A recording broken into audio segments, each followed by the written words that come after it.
எனக்கு அப்படிப்பட்ட நண்பர்கள் சிலர் கிடைத்தார்கள். எனக்கு கிடைத்த நண்பர்களில் 100க்கு ஒருவர் இருவரே அப்படிப்பட்ட நண்பர்களாக இருந்தார்கள் என்பது பொருத்தம். மற்றவர்கள் எல்லோரும் என்னிடம் பணம் பறிப்பதற்காகவே நண்பர்களாக இருந்தார்கள். அதிலே நான் ஏமாளியாக இருந்தேன் என்பதை ஒப்புக்கொள்வதில் வெட்கமில்லை. ஆனால் என்னை ஏமாற்றிய நண்பர்கள் எல்லாம் இன்று செல்வாக்கிழந்து கோழி மேய்க்கிறார்கள் என்பதை எண்ணும்போது, சிநேகித துரோகிகளுக்கு இறைவன் அளிக்கும் தண்டனையைக் கண்டு நான் மகிழ்ச்சியடைகிறேன். மற்றவர்களுக்கு அந்த அனுபவம் வரக்கூடாது என்பதற்காகவே இதை எழுதுகிறேன். இந்துக்களின் இதிகாசங்கள் நல்ல நண்பன் எப்படி இருப்பான் என்பதை நமக்கு சுட்டிக்காட்டுகின்றன. ஸ்ரீராமனுக்கு கிடைத்த நண்பர்கள் ஒவ்வொரு மனிதனுக்கும் கிடைத்தால் துன்பங்களே இல்லாமல் போய்விடும்.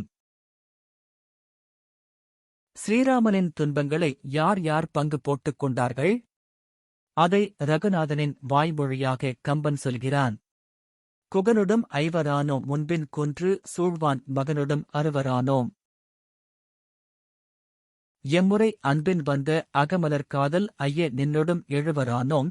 வீடணன் நண்பனான போது வீடணனை பார்த்து ஸ்ரீராமன் சொன்ன வார்த்தைகள் இவை. வீடனா, நானும் இலக்குவனும் பரதனும் சத்துருக்கனனும் 4 சகோதரர்களாகப் பிறந்தோம். கங்கை இரு கரையுடையான் கணக்கிறந்த நாவாயான் குகனை சந்தித்த போது நாங்கள் ஐவரானோம்.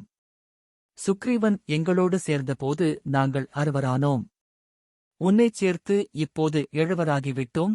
ஆம், ராமனுக்கு அவர்கள் செலுத்திய அன்பு காணிக்கை ராமனுடைய சகோதரர்களாகவே அவர்களை ஆக்கிவிட்டது.